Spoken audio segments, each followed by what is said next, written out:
The Silent Throne. The galaxy had many rulers over the centuries, but none like the Vorkai. They were the strongest, the fastest, the most feared. Born on a planet of firestorms, acid rains, and predators the size of buildings, they had been shaped by death since birth. To the other species, they were Deathworlders, beings from a planet so deadly that even breathing its air could kill most aliens. For 200 years, the Vorkai ruled without challenge. They sat on what the galaxy called the Silent Throne, not because they were peaceful, but because no one dared speak against them. In their long history, no fleet had dared cross into their territory without permission. No one, until now. It was the deep space exploration vessel S. Valiant, carrying humans from Earth. The ship drifted into a sector marked red on every galactic star chart. The crew knew the warnings. The AI navigation systems had flashed alerts. Entering Vorkai domain, turn back immediately. But Captain Reese didn't turn back. The bridge was silent as the ship cut through the dark void. Stars glimmered like cold eyes. The crew watched. The scanners, waiting for anything to happen. Then it came. A signal blasted through every comm channel. It wasn't words at first. It was a roar, low and deep, like a predator warning prey. Then a voice followed, sharp as a blade. Leave or be hunted. The crew exchanged looks. Lieutenant Harper swallowed hard. They know we're here. Captain Reese leaned back in his chair, calm as if this was routine. We're explorers, he said softly. We go where the maps are empty. Within minutes, the scanners lit up with Contact's 30 ships emerging from the shadows. Vorkai warships. They were black as the void, shaped like predatory birds. Their hulls covered in scars from countless battles. One massive vessel took the lead. It was the flagship, the Bloodfang. On its bridge stood Commander Kor, a Vorkai veteran with pale, scarred skin and eyes like molten gold. For decades, he had hunted and destroyed any who trespassed into Vorkai space. To him, the humans were just another meal waiting to be taken. Open a channel, Kor ordered. The human captain appeared on his screen call, steady, with eyes that didn't look away. Kor expected fear. He had seen it in every other race. But these humans, they looked like they were waiting for him to make the first move.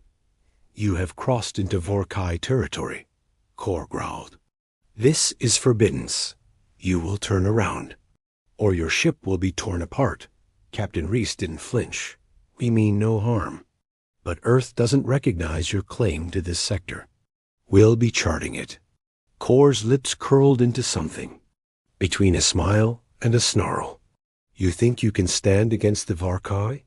Reese leaned forward slightly. You call yourselves Deathworlders. So do we.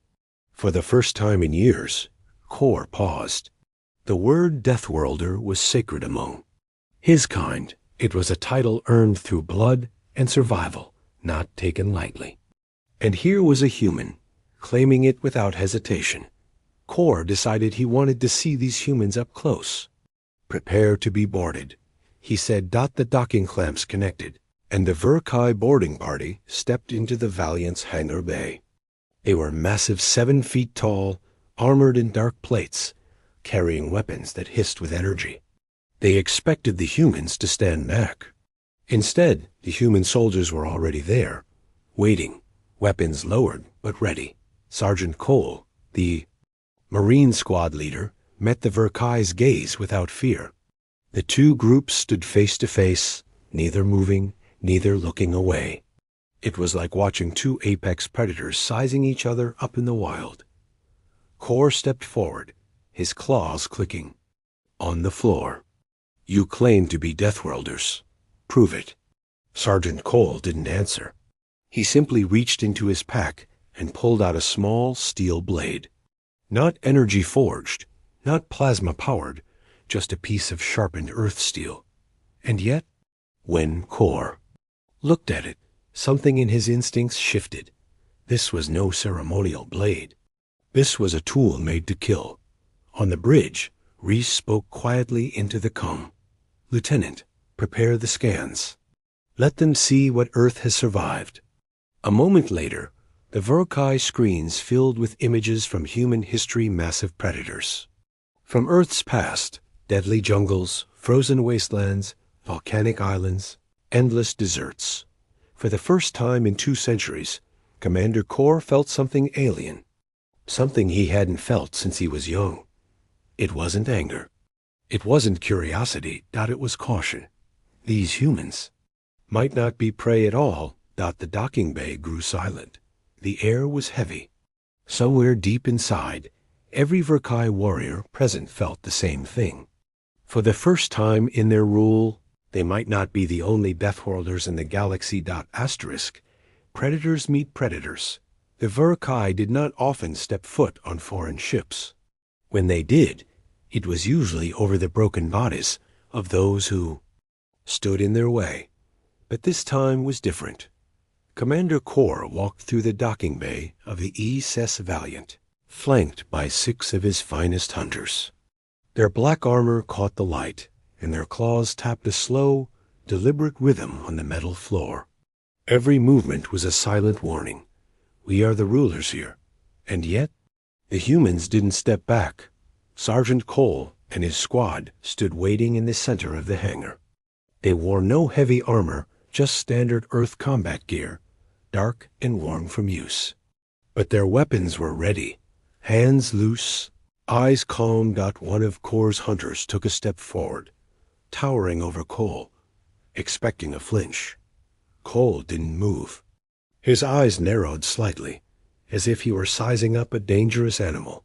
"You stare like predators," Kor said, his voice deep and harsh. "But looks mean nothing."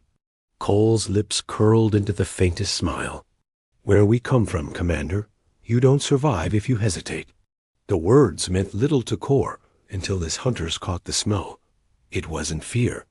It was adrenaline, steady and controlled, like a predator just before the strike.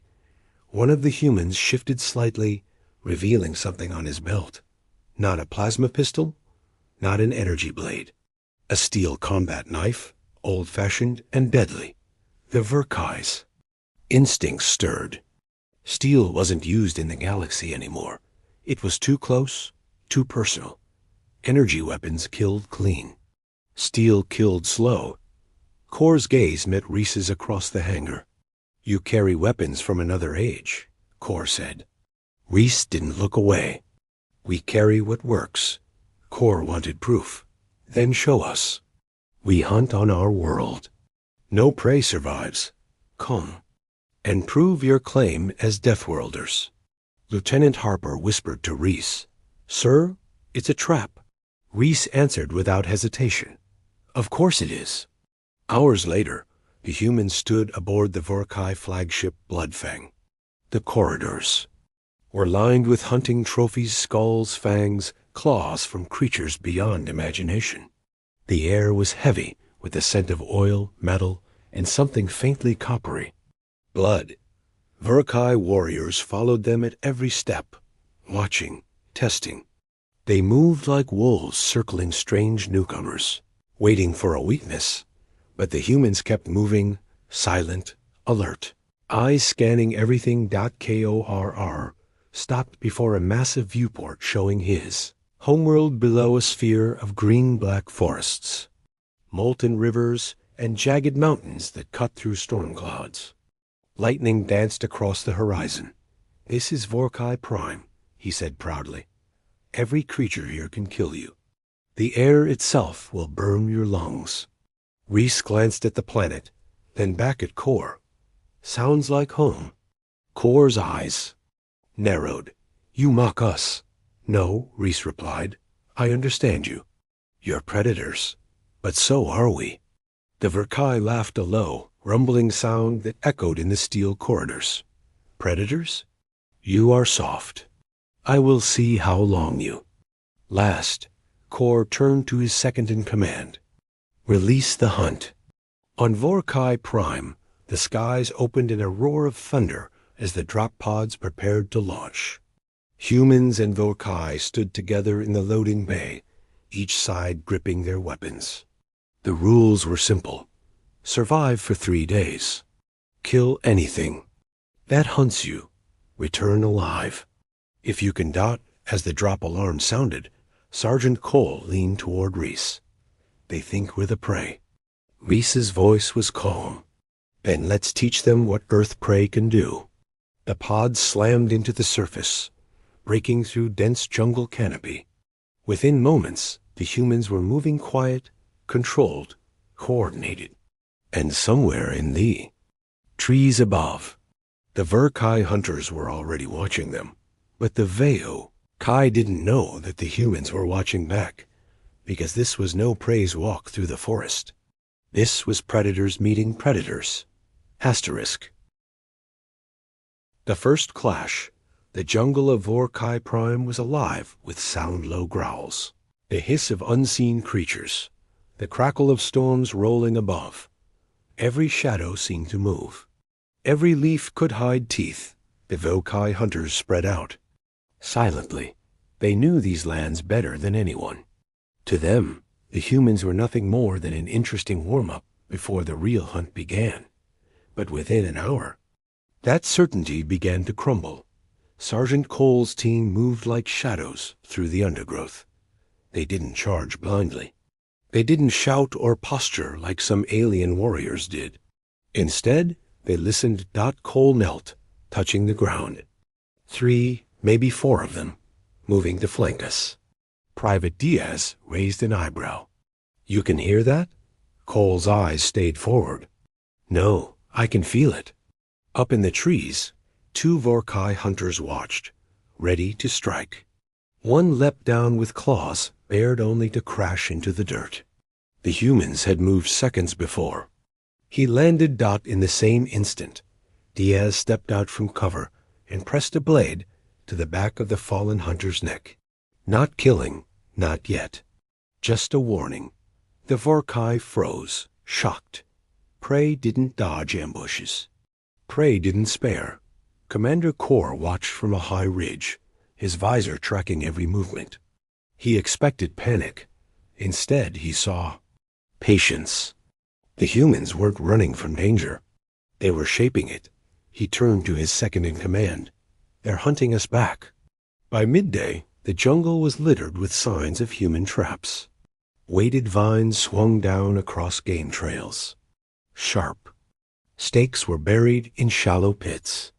Even the local predators, the kind the Vorkai usually ignored, were suddenly avoiding certain areas. Private Morgan whispered over comms, "Sir, they're circling again." Cole grinned. Good. Let's close the gap. The clash came. Fast. 2 Vorkai broke through the trees, roaring, weapons raised. The humans didn't scatter. They rushed forward.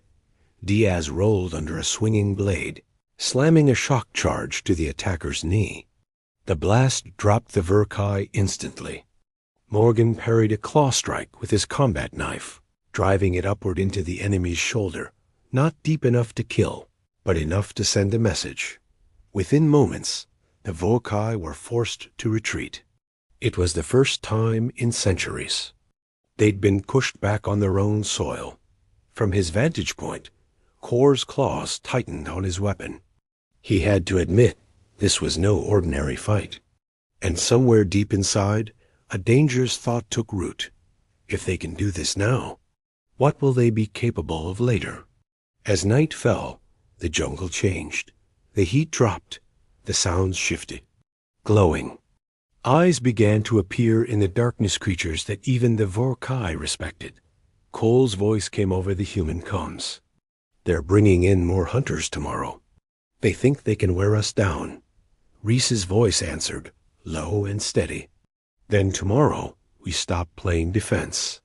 In the darkness, unseen by either side, something far larger moved between. The trees. Its breath was heavy. Its eyes burned red. And for the first time that day, both humans and Vorkai were about to learn. There was something even deadlier out here than them. Asterisk, into the death world. The sun on Vorkai Prime was no gentle light. It was a burning eye in the sky, glaring down at the jungle like it wanted everything dead. Steam rose from the soil. The air was thick, hot, and heavy, carrying the sharp scent of minerals and something far more unsettling. Blood. The humans moved through the dense trees, their steps silent, their senses sharp. The Vorkai shadowed them from a distance, planning to strike at dawn. But the jungle had its own plans. It began with a sound low, deep, and too heavy for any normal predator. The ground trembled slightly. Sergeant Cole froze mid-step, hand up. That's not them. Private Morgan glanced around. Then, what is it? Before Cole could answer, the forest itself seemed to split open. A massive creature stepped into view, its body like living stone, covered in moss and scars from old battles. Its 6 legs moved with the slow power of something that feared nothing. Its head, armored in bone, turned toward the humans, and then toward the Vorkai hunters nearby. Commander Kor, watching from the tree line, hissed a single word in his language. Thargol. The name carried weight. Even the Vorkai didn't hunt these beasts. They survived only by avoiding them. The Thargol could crush armored vehicles with one strike. The humans didn't retreat. Reese stepped forward slowly, signaling his squad to spread out. To him, the Thargol wasn't just a threat, it was an opportunity. He whispered over comms. If it attacks them first, we can force them to fight alongside us. The beast moved, not with the reckless speed of a predator in hunger, but with the measured pace of something that knew it would win. Its breath steamed in the air. Droplets of glowing saliva hit the ground, sizzling as they burned through roots. Then, it charged. The impact was chaos. Trees snapped like matchsticks. The Vorkai scrambled, roaring orders. One was knocked clean off the ground, armor shattering under the Thargol's blow. Cole didn't wait. Open fire. Bullets tore into the beast's thick hide, but most bounced off. Still, the gunfire drew its attention, and now it was coming for the humans. Reese didn't panic. He pointed toward a jagged ravine nearby. Lead it there. The squad fell back in perfect formation, firing in bursts, making the beast follow. The Vorkai hesitated, then joined in, drawn not by trust, but by survival instinct. As the creature lunged after them, Diaz tossed an explosive charge onto a dead tree hanging over the ravine. The blast sent it crashing downright onto the beast's head. The Thargol roared, staggering, and its massive weight carried it over the edge. The ground shook as it fell into the darkness below. Silence followed, broken only by the hiss of steam and the slow crackle of fires in the jungle. The VOR. Kai looked at the humans, not with amusement, not with contempt, but with something far rarer. Recognition. Commander Kor stepped forward, his golden eyes locked on Reese. Perhaps you are Deathworlders after all. Reese gave a small smile. Perhaps we're just getting started. But deep in the ravine, the Thargol's eyes flickered open, and in the distance, more of those heavy footsteps began to echo through the jungle. The hunt turns. The jungle was restless. The heavy steps of the Thargol had faded into the distance, but the ground still seemed to hum from their passing. Night was falling again, thick clouds turning the world into a dim green glow under Vorkai Prime's twin moons. The humans moved quickly, planting traps along the game trails. But now, they weren't just setting snares for beasts. They were setting them for the Vorkai themselves. Sergeant Cole crouched by a shallow stream, his hands busy tying a thin tripline made from synthetic wire. Diaz stood watch, eyes scanning the tree line. They'll be back by dawn, she said. Cole nodded. Good. This time, we choose the battlefield. In the Vorkai camp, Commander Kor was furious. 2 of his best hunters had been injured. 1 by humans, the other by the Thargol. It was a stain on their pride, and his warriors demanded payback. They bleed like prey, one growled. Kor's eyes narrowed. Then why do they keep walking toward the danger instead of running from it? No one had an answer. Dawn came with a sudden storm. Rain poured in sheets, turning the jungle floor into slick mud. It was the kind of weather that could ruin energy weapons, but humans were used to fighting in worse. When the Verkai hunters moved in, they found the human camp empty. Only the faint smoke of a dying fire remained. One hunter stepped forward, then the ground collapsed beneath him. A pit lined with sharpened spikes waited below. His armor saved his life, but the shock of it slowed the group. From the trees above, Morgan's voice rang out, "Welcome to our world." The fight that followed was nothing like the earlier clashes. The humans attacked from all directions, crossfire. From concealed positions, grenades rolled down from ridges, smoke that blinded Vorkai sensors. And then silence. The Vorkai regrouped, weapons ready. But the jungle stayed still. One of them growled in frustration. "They're gone." "No," Kor said, scanning the shadows. "They're waiting." A shadow moved behind him. Kol stepped out of the foliage, rifle aimed but not firing. "End the hunt, Commander," he said. "You came to test us. Now you know." Kor stared at him, unreadable.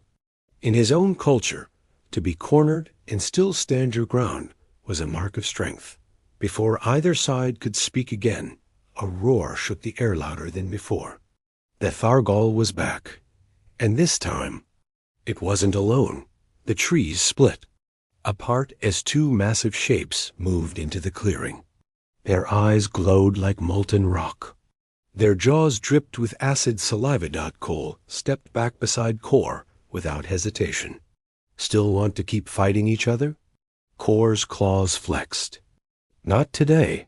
For the first time since this began, humans and Vorkai turned their weapons the same way toward the bigger threat.